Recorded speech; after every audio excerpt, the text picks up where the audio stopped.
Once a cheater, always a cheater. I don't believe that inherently to be true. It's more about cheating as a symptom of an unmet need, right? A wound that's left to be festered, or kind of some unmet desire. It's not this inherent kind of inchangeable trait. But what leads to this perpetual pattern is when people aren't touching that wound, right? They're keep on focusing on the what and not so much the why. So they need to really understand really what's creating this pattern, and can we really fix that and change that? Welcome to Glow Lab. We're gonna have a lot of fun and learn a lot together. I think that everyone can relate to cheating, whether they've been the cheater or they've been cheated on. So today's topic is all about cheating. I've brought in Dr. Sabrina Romanoff. She is a Harvard-trained clinical psychologist, professor, and researcher in New York City. And she sees individuals and couples where this topic comes up often. So it's a really fun conversation. And there's something that I learned, and that's called micro-cheating, that I think is going to be something that everybody can relate to.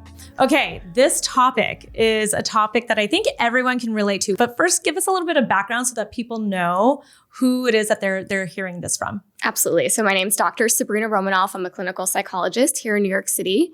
I did my training here in the city, and then I went to Boston to do a postdoc fellowship and then came back. So in my practice, I work with a lot of individuals and couples, and this topic comes up all the time. Do people cheat a lot?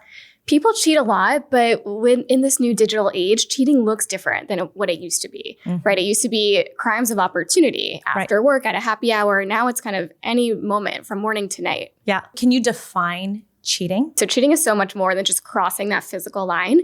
Cheating is really about diverting where you're investing your energy, your attention, and intimacy that really belongs to your partner. So secrecy is all about this buildup of betrayal in which you're building this whole other world that excludes your partner. So the betrayal, the hurt around cheating, it's so much less in the act and so much more in the secrecy around it. Right. Because you're breaking all that trust and emotional safety. I think so many people associate like the physical act, like you're saying, as that is actual cheating. But if they didn't get that far, they weren't so out of bounds or something, right? Or like they see like there are levels of the cheating, right? Absolutely. They think there's like a threshold that you pass or miss, and that's not the reality at all. Yeah, I was actually, so I've been like truly cheated on, like where I felt like this guy, like I was like in my early 20s. I was still in college. I was dating this guy who was like just a few years older than me. And he was had a full-on other relationship because he lived in a different city. It wasn't super long distance, but he lived in a different city. I found out eventually from the woman that he was cheating on me with that he was having like a full-on relationship outside of it. So I consider that like just completely cheating on me.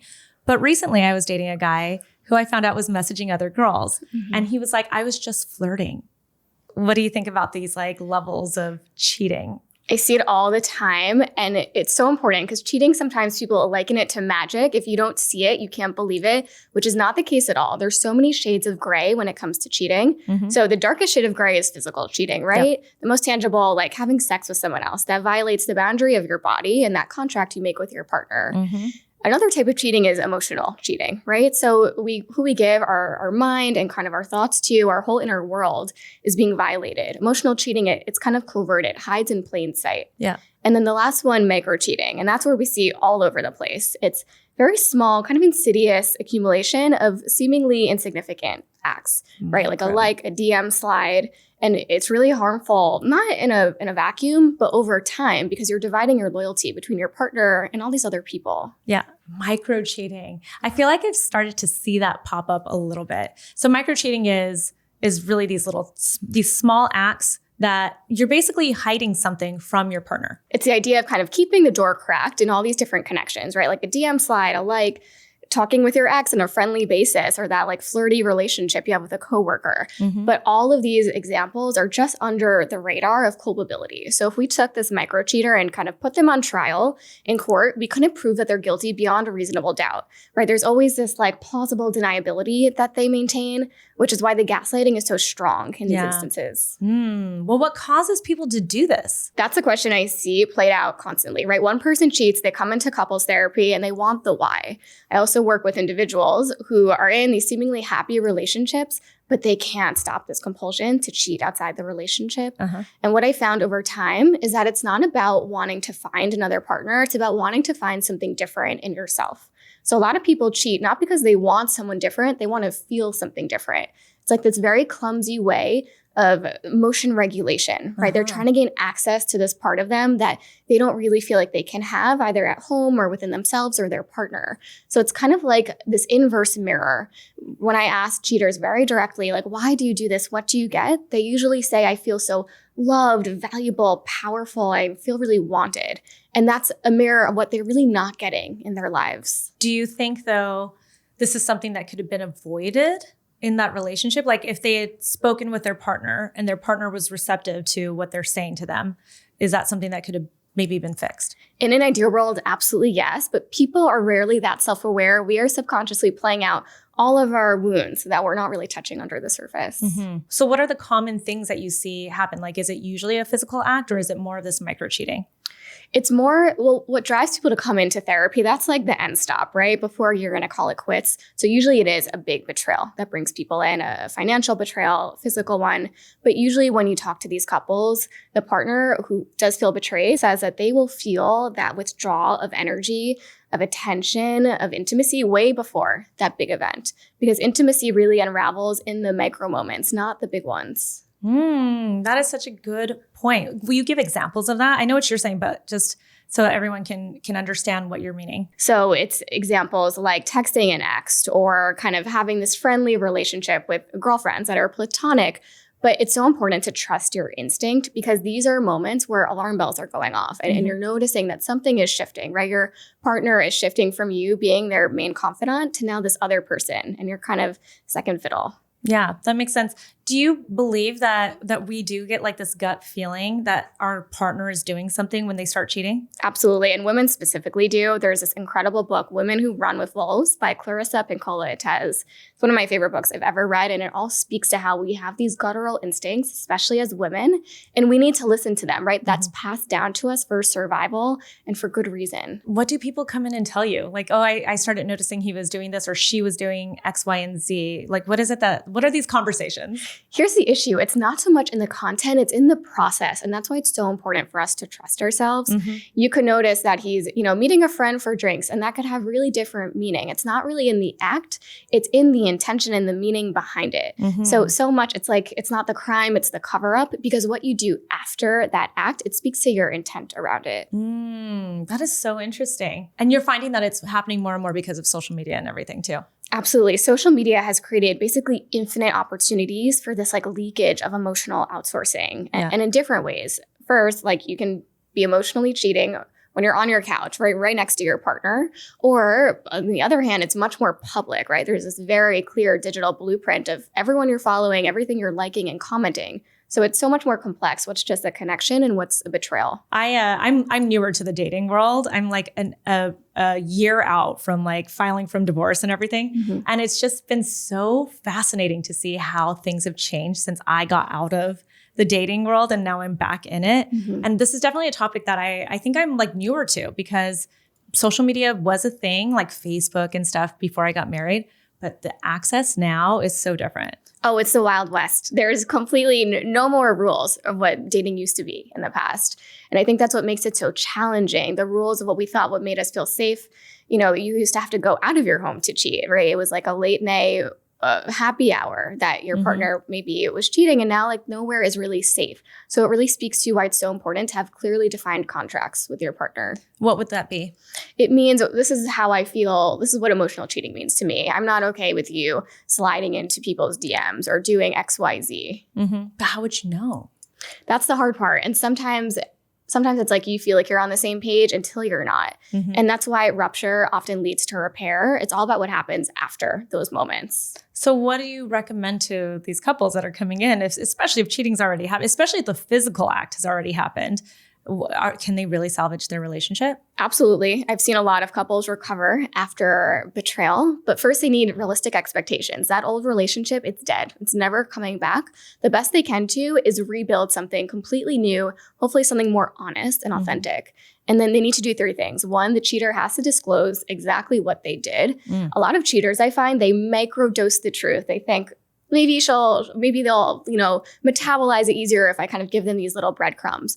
No, that ambiguity always backfires on them because it keeps the wound open and then it just festers. So like pour alcohol on it, put a Band-Aid on it. Yeah. Or like don't put on a Band-Aid, rip it off. Yeah. And then if they're willing to do that, they have to take ownership. So the cheater has to own that they intentionally made these choices to betray their partner. They have to own the impact it had on them and also own all the steps they're willing to really take to rebuild that relationship. And then the last part is grieve, which a lot of people get stuck on. The betrayed partner has to grieve exactly, the impact or the incident of the betrayal, but also grieve the relationship they thought that they had, which, the shared reality they thought they both lived in was a lie. It's a really hard thing to get over. And that's actually what I found was the hardest thing. So the guy that I was dating, the minute I found out, because he was even like I said, he called it flirting. He was just flirting. And then it turned into, well, I feel like now I don't know when this started. I don't know when, what part in our relationship was real. What did he say that was real? And that was the end for me because even if nothing physical happened, I just don't know what's real. Now you're just a liar. Absolutely, right. It severs trust with your partner and also yourself. If you thought this was real, how can you really trust anything? Yeah. And that's a problem with just flirting. Some people claim, I'm just a flirty person. That's how I move through the world. Yeah. But it becomes problematic when you need that flirtation or that validation from everyone else and not your partner. It doesn't feel like it's enough. Oh, that's so true. Why would they not go to their partner? It has nothing to do with their partner. And that's kind of like the low-hanging fruit. They might blame their partner, but usually it's when people don't feel like they're enough on their own and they need to outsource. It's like they're an empty pit. They need other sources of validation to feel desirable or valuable. Is there a reason to forgive somebody for cheating? Should you? Or should you just move on? It's a great question. I think it's a hard part because love and betrayal, they can coexist. Just because someone cheated doesn't mean that there was an absence of love. Cheating symbolizes a lack of honesty, both with the cheater and themselves and the cheater with their partner. So I think, unfortunately, love and betrayal, they coexist. But if there's not honesty in that relationship, it's never going to feel safe. So you have to be really honest with yourself and see if both people really want to invest what it takes to kind of build and move forward. Do you think that the couples that you've worked with, have you seen more couples actually salvage the relationship versus not or not? It depends on the couple. So it's once a cheater, always a cheater. I don't believe that inherently to be true. It's more about cheating as a symptom of an unmet need, right? A wound that's left to be festered or kind of some unmet desire. It's not this inherent kind of inchangeable trait. But what leads to this perpetual pattern is when people aren't touching that wound, right? They're keep on focusing on the what and not so much the why. So they need to really understand really what's creating this pattern and can we really fix that and change that? And then you said it's usually the cheater who's got something going on. It's usually the cheater primarily. Oh, okay. But caveat that with the couples that I see that are coming into therapy by a sample rate, right? They're both saying we want to work on this and there's things we can change. Usually it's co-constructed. There's some aspect of the relationship in which one partner is maybe pushing the other out. And so usually both people are kind of looking at their role in the dynamic. But I'm not saying that cheating is a part of that. There's a role in which they're both playing in the dynamic where they're not both getting their needs met. And that's when one partner needs to outsource or get out of there. So I feel like a person who feels the need to cheat is kind of a weak person though, right? So do you think, and that's probably where that whole concept of once a cheater, always a cheater, right? So do you think that there is just someone, some people are just inherent cheaters? I think that it's not like a trait that you're born with and can never get rid of. Okay. But if you're never going to look at the reasons why you are propelled to kind of solve a bigger problem with this solution of cheating, you're never going to break out of it, right? So I had a supervisor once say, the problem right now was once a solution to a more intolerable problem. So cheating, it's a solution, right? To feel like they're alive or they're valued or they're enough. And if they're not going to fix that problem within themselves, they're going to keep on continuing the pattern. Yeah. You don't think they're doing it for I guess, is it a dopamine hit to almost be hiding something too? Absolutely. Yeah. Especially if they feel like there is a power struggle in the relationship and it feels like they're kind of getting something in return or they're kind of getting one over on their partner. Oh, I've heard people say that they cheated because, or they kind of went on the road, the path that they did because they wanted to actually end the relationship, but they were they didn't have the balls to end the relationship. So then they'd start doing these things that they knew just if their partner found out, then it would lead to that partner breaking up with them. Does that happen a lot? All the time. Really? Yes. And I think that's so lame. It's incredibly lame. It goes back to the doubt and self-trust, right? That people really struggle to believe. It's a huge change. And a lot of people are used to kind of making do with their life choices. There's a lot of fear of what's going to be on the other side. And people don't always want to make those big choices for themselves. They want other people to do it. And that's kind of the trope, right? Like guys will emotionally kind of vacate that relationship way before they do physically. And they kind of force their girlfriends to break up with them. Do you think that women cheat for different reasons than men? So as a society, we love very neat scripts around gender, right? Like men chase sex and women chase connection. I find the reality is much less neat when we look at it, right? So cheating is not about your anatomy. It's about your psychology. Men and women, like we're forced to kind of wear different costumes, but we're always playing out the same roles. Men may think it makes them feel alive to sleep with a 22-year-old, and women might be more drawn to the yoga instructor. But the reality is that when you have both those people in front of you, they're going to tell you that those interactions make them feel alive and powerful and not as stagnant as they used to feel. So it's kind of like we're wearing different costumes. We all feel the same things and we want to feel the same things. I took my boyfriend back, my college boyfriend who had cheated on me. I took him back for a few months and I found it drove me crazy because I never could trust him again. I felt like I still didn't know all of the story. It almost turned me into a crazy person because I was so controlling of him too. I wanted to know where he was. Why was he late for this? Why did he make this weird comment? Like anything triggered me because I just felt like maybe he was going to go cheat on me again. So that's why I wonder, can you really, have you seen successful relationships after cheating? It's very hard to do. And there's a lot of steps and there's a lot that's required from both people to really do that. But if there's not radical honesty and if you don't feel that in your gut, it's so hard to move forward. I also had almost the exact same thing in college. I was cheated on by a college boyfriend and, it's almost like a cinematic level of messy, how it all unraveled. But there was never any honesty or transparency after. And because of that, the relationship, there can never be trust or safety. I mean, I just feel like at that age too, there was no point in trying to salvage a relationship because you're already so young that it's like, why are we trying to fix this? You know? So I assume that a lot of the people that are trying to fix it are probably married already and they've got a lot on the line before they really get a divorce, right? Absolutely. And that's when practicality and real life kind of comes in. There's so many scripts about these fairy tale versions of love, and you have to kind of have a more real life kind of cost benefit analysis when it comes to your relationships. Yeah. So this term boundaries, creating boundaries in your relationship, how do you approach that? Such a buzzword. And it's really about being so direct and basic, which we're talking about is sometimes the hardest thing to do because if you make a boundary, you risk losing the relationship. You risk losing safety or maybe they'll walk away completely. But that's the only way to know that they're really there and both people's needs really can be respected. So at what point in the relationship should you be setting these boundaries? Or is this from day one, you should be setting up some boundaries? Day one, baby. If you don't do it at day one, it's going to set the stage of a culture of the relationship where you're just going along with him because you feel like you're on your back foot and you need to sacrifice yourself to keep the relationship. Boundaries start within the very first text exchange. Interesting. But most of us don't do it. Most of us are so afraid, or again, we're making that trade-off. To preserve attachment, we need to suppress our needs. Yeah. Why do we do that? It's inborn, right? From when we're little kids. Yeah.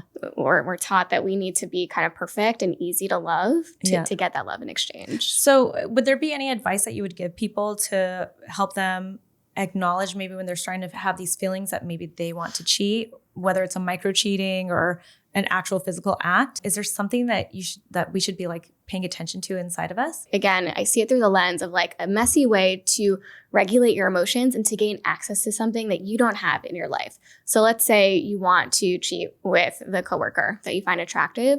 You have to ask yourself, what is it that you're really wanting? What could that relationship do for you? And kind of play it through. Is it that they'll make you feel valued or alive? And that's, again, the inverse mirror. That means that maybe you feel stagnant in your life or you don't really feel listened to. And that's the hard work, really trying to build that in your real life with your partner and really with yourself. So it's really about us. Absolutely about us. Our own insecurities, the things that we maybe suppress and don't address from our childhood, all that stuff. Yeah. And sometimes, unfortunately, other people kind of become in the line of fire of our own wounds, right? We outsource, we use food or other types of distraction, and relationships are a great way that we kind of outsource what we really need to give to ourselves. All right. So let's say you cheat one time. It was a random thing, right? Like you just kind of like you were on a trip, you ran into an ex. I'm trying to make a scenario. You ran into an ex, you guys are all having a good time. You like start to feel some chemistry and you have a one-time physical act, right? Should you come back and admit it to your partner? Always. Yeah. Ignorance is not bliss. It's this functional blindness. If the cost of honesty is high, but the cost of secrecy is so much higher. It's kind of like the quote, if you buy cheap, you pay dearly. If you are buying cheap and kind of going with secrecy, you're going to be benefited in the short term, right? Like you're not going to have to deal with the fallout, you're life changing, but long term, you're paying with the very thing you're trying to protect, your relationship. So it's so much more important for you to buy expensive, really be honest. If you want to really build a relationship that's worth having. Yeah. I mean, and holding a secret for who knows how long is probably really taxing on yourself, right? Oh, absolutely. The anxiety of never knowing when that bomb's going to go off, when they find out, intimacy is going to go down the drain, and like the trust, it could collapse at any moment. Yeah. Have you ever suggested that maybe a couple just has an open relationship once you've like heard their story? I've seen it happen a lot. A lot of couples, they decide they want to open up their relationship. And I find that they can be very successful as long as there's two things. There's very clear boundaries around what they do, and there's a lot of communication. Overall, open relationships are ethical, non-monogamous. E&M relationships, they fail for the very same reason that monogamous ones do, and that's secrecy.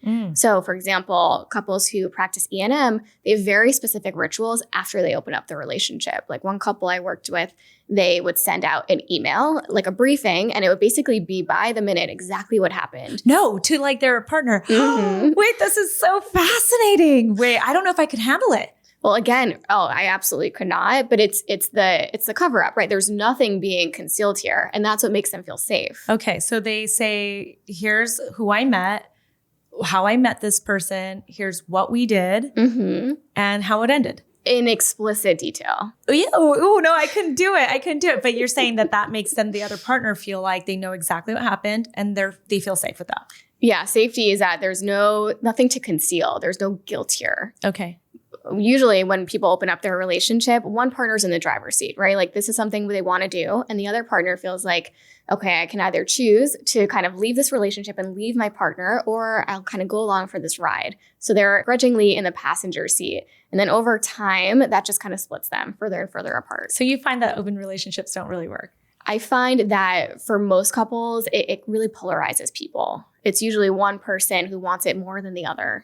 I haven't been in an open relationship. When the topic has come up, though, I think as a woman, especially when you're a younger woman, right? And like the sky's the limit. I mean, you can walk out the door in New York City and be like, who wants to have sex today, right? Like technically you could do that. I think that, like the minute that comes up for men, they have a come to Jesus moment where they're like, well, you know what? She might actually, if she gets out there, she might be doing more than I am. Or maybe the open relationship starts and they realize like she's getting way more or and vice versa. It might be like the guy has just like charisma and personality or whatever it is, and he's finding more success in this. And so it's imbalanced, right? Exactly that. It's a seesaw. And that creates this whole other animal and dynamic, which one keeps the passion alive, right? Like if you're so valuable in the mate pool, that makes me want you more, but it makes it so much more challenging. There's so many other factors. The reason I could never do it, because I have actually thought through this, right? Like as a younger person, thinking about like marriage and all that stuff, like would I ever want an open relationship? And the reason I always come back to no is because I also feel like you can't control the third party. Right? Like you don't know how they're going to react, right? Oh yeah. That's a total wild card. You have no idea how that's going to impact the relationship. It could fatal attraction. It could be that, or it could be like, there's feelings that happen. They could start showing up at your house. They might want to talk to your partner. You can't control them. They're not part of the boundaries and the rules, right? Exactly. They're completely ungoverned by the contract that you make with your partner. And that makes it so much more tricky. Okay. So let's talk about boundaries again. Now that we like know how boundaries can like kind of spread out. I think a lot of people don't understand boundaries. And again, newer to the dating scene, I feel like this is such a buzzword, and it is something that has come up now in my dating life, right? Where I'll say that something bothered me, and I've had a guy say to me like, well, then why don't we set boundaries? And I'm like, that's fascinating. Like, I didn't know we could just like make rules, right? So what would be some boundaries or rules, I guess, that you think couples should start making right away? Yeah, it's a great question. And I think a lot of people get afraid by it. It feels like it has to be really formal, like teacher student. Yeah. And that's not the case at all. We are constantly implicitly implying our boundaries all the time without even realizing it, right? Like if a new person starts texting you at 11 p.m., right? It's a boundary to not respond until the morning. Yeah. And, we're constantly giving these people rules without realizing it. Without like verbally giving them rules. That is true, right? Like you're like, I mean, we do this with our girlfriends all the time. We talk to them about it like, oh my God, he did this. And so I just didn't respond. Or he said that I didn't respond. Or I just didn't even end up going on the date with him because he took too long to give me a location or something, right? Absolutely. There's rules that we will live by and they will either get it or not. But we're constantly sending out these boundaries. So the goal is to be a little bit more explicit about it, but you don't have to as long as you're living in a way that coincides with your values. So it can mean after a while him not getting it and saying, hey, I'm not texting you after 11 p.m. or really just showing those boundaries through your actions. And people feel much more kind of clarity in that way. You're not waiting for them to respond or say, yes, I'm kind of with you. You're setting the tone. So how early do we start? You say from the beginning, but like truly there's like a process first where you're like testing each other out, courting each other and everything. Is it really when you like have called this a true relationship and then you start saying, okay, let's like verbally set boundaries? Well, here's the deal. Why would you want, I always tell my young patients this, you're buying, not selling yourself. And oftentimes there's a switch where people think, I have to wait until he's fully committed to actually say what I want in this relationship. And then the relationship is doomed to fail because it's already imbalanced. You have to start saying exactly what you want from the beginning, or else why would you want to commit to this person that might not be willing to give you what you need? Yeah, that's a good point. Jeez, that is a really good point. So we should be, you know what? It is kind of like, I saw something on TikTok recently where the woman was like, if you change your mind from, I'm trying to prove myself to him why he wants to date me and switch it to, he should be proving to me why I would want to date him. It changes your perspective, right? It changes your perspective in all the micro moments in which you're relating to him or responding to him. Subconsciously, he can feel how you feel about yourself, right? What we kind of accept about ourselves, we're projecting to other people. So if we feel like we need to beg other people, we're below them, we're in this one down position, people are going to pick up on that. And it really starts with self-love. Yeah. Something else I've seen, like these things pop up in my like algorithm, my For You page, where it's like, this guy will walk up to a couple and be like, it turns out it's like Cheaters, that show Cheaters, right? It's like this online version of it where the guy will walk up to a couple and be like, hey, like, can we, like, do you guys care if we use AI to see if one of you is on dating apps? And then you'll see like one person is like, why is this necessary? This is so stupid. And the other person's like, why wouldn't we do it? Let's do it. But that person fully knows that they're about to like bust the person they're dating, right? And then they go on and they see they're on dating apps. Do you think, I think you shouldn't be on dating apps if you're dating somebody, but what do you think? Absolutely. This is cheating in spirit, if not also in action. It's kind of like keeping the door cracked open instead of really committing to the room you're in. So I see it as not so much as like seeing what else is out there. It's more about your inability to close these escape hatches. This is what we would call micro-cheating, right? Absolutely. Do you think micro-cheating is like too buzzy of a term these days? Or do you think this is like real? I think it validates it. There's so much gaslighting when it comes to micro-cheating, and it's so easily, right? We can't clearly define it as a kind of like a guilty act. So by giving it this name, we're validating it. We're talking it more. We're kind of bringing it out of the shadows. So I think it's helpful to kind of give people more kind of validation around these feelings. Yeah. Micro-cheating. It's a real thing. You know what's so funny is it's always men I see that are like, oh my God, this micro-cheating bullshit, la, la, la. Like they don't like it at all. And then women are like, oh, I feel like I just got validated. Absolutely. You definitely see a gendered response there. And I think it speaks to this evolutionary trend where men and women have different threats to their success of passing it down their genes. So men have a much stronger reaction to physical cheating because it takes away certainty of paternity and it threatens their legacy. Whereas women, they have a much higher rate of threat when it comes to emotional cheating, because if your partner is cheating emotionally, it could also signal that the resources might go to that other partner. And historically, that would threaten women's survival. It doesn't really exist in modern times, those rules, right? But our ancestors passed down that like biological or internal alarm clock. And it speaks to maybe why we get so upset and triggered by emotional cheating. You know what? That makes sense, I guess, because because if they just had like a one-time act, then it's like, well, I guess he didn't care about her, right? Mm-hmm. So he's still sticking with me. Why does that matter to us? That's so terrible of us. Oh, I see that all the time. A lot of couples can get over physical infidelity, but not so much emotional, right? Physical infidelity, it's fleeting. It can happen once in a box and we can compartmentalize it and we rationalize it to ourselves, right? Like he was drunk or, she was throwing herself onto him. And then we kind of move away from it. Mm-hmm. With emotional cheating, it's like death by 1,000 paper cuts. Mm-hmm. You're giving your body or also your soul and your mind to someone, that inner world. And that process of being replaced as like that one confidant can be so painful. Yeah. I mean, shoot, it takes a lot of thought to be like, I'm going to send, for instance, I'm going to have like these long text messages with somebody where I'm sending them pictures and I'm sending them lots of, like thoughts of mine and stuff. It really like to hit send before you even get to send, you have to have like taken a picture, analyze the picture or video or whatever, put it into the chat and then thought, I'm sending it to this person, right? Mm-hmm. To send a whole paragraph of your feelings, you have to write it all out. And then you probably read back like what you wrote. And then you're like, I'm going to send this to this person and wait for a response, right? I actually think that might actually feel worse. Yeah. Yeah. And I think that signal is telling you something very real, that they're really diverging where they're putting their resources. We've seen, I guess, publicly, some relationships turn into some cheating relationships, right? Work out, at least for a while. Like, for instance, Brad Pitt cheat on Jennifer Aniston with Angelina Jolie, then leave her for her. And then they stayed in a long marriage for a while, had kids and everything. It eventually fizzled. Do you find that this kind of works out? Like some people who cheat and then go with the person they were cheating on, do those relationships work or are those doomed? I think what I see often is that partners cheat on their initial, right, their first wife. That's the trope. They move on to the second. And usually it's like wherever you go, there you are. The same problems exist in the marriage, in the relationship. And they finally realize, oh, maybe it's me. I'm the problem. And then they usually just stay and settle because the cost of leaving at that point is too high. Ah, that makes sense. That's why you see some of them work out. From the outside. And it's so hard to judge these relationships because none of us really know what they're honestly like from the inside. That's true. We just never know what's going on inside a relationship and inside people's heads. But it can be baffling, right? Like we as humans, we look to others, especially people of higher status, as like a story. This is someone who we respect, and maybe they can teach us how we can live our lives. And it's just not true. At the end of the day, we're all humans and we're all fallible and just trying to figure it out. That's true. But I do always tell like any of my friends, especially when we were younger, right? And we were navigating dating and stuff.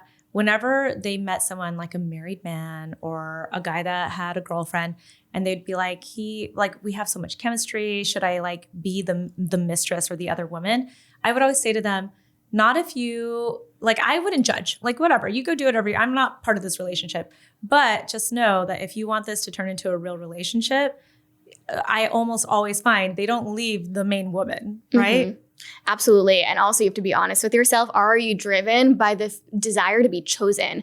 Oftentimes we get stuck, it's called a repetition compulsion, into these challenges that feel impossible. And in the married man challenge, we're trying to get the impossible, right? The absolutely unavailable man to choose us. And it's more about our value and a lot less about the guy. Yeah. Do you find that cheaters tend to be narcissists? Like serial cheaters? Absolutely.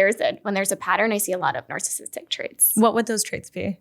So that way we just avoid dating that person or marrying that person in the first place. Number one, your body is your best tool, right? It's your compass. If you feel like you like them initially, there's something like a fire in you that's driven. You want their validation. You want their attention. That's a signal that they're kind of love bombing you or they're igniting some kind of wound in you, right? Narcissists are incredibly charming. We talk about the bad, but they have very refined social skills. So if you find a really strong reaction to them, it might be in like a positive way almost even. Oh, in the positive way. Absolutely. But in a way that's almost, it becomes obsessive. Like you really crave their attention and validation. What people make you feel is a reflection of really how they feel, right? So if you are craving this validation being chosen by the narcissist, it reflects kind of their inner struggle of never feeling enough and them looking for that supply. Would there be other signs? Because man, then that's a hard one because it's like, then you might meet like a really charming guy and be like, narcissist! narcissist.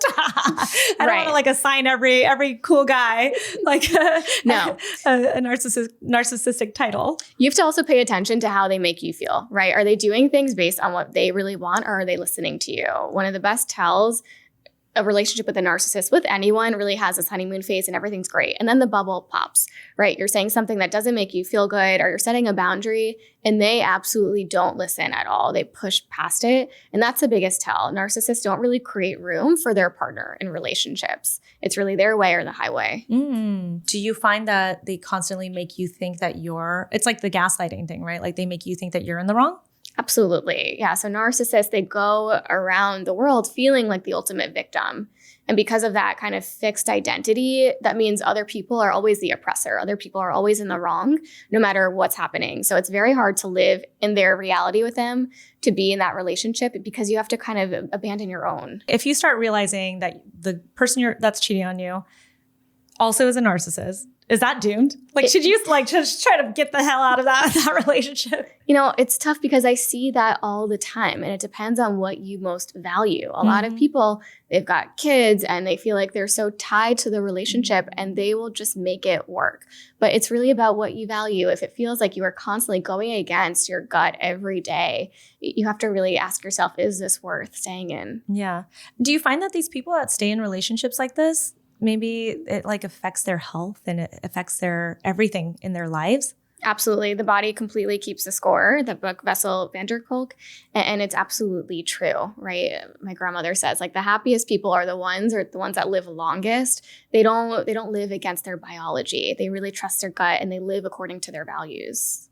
I love that. To live for your values, not against them. Absolutely. I love that. Okay, well, thank you so much for this information. Where can people find you? Thank you so much for having me. You can find me at my website at drsabrinaromanoff.com. Okay, great. This was such a fun conversation. So much fun. Thank you for having me. Yeah. Thanks for tuning into this episode of Glow Lab. If you enjoyed it, make sure to leave a review, share it with your friends, give it a like on social media, and it's all so we can continue giving you really great episodes and bring you on some really great guests.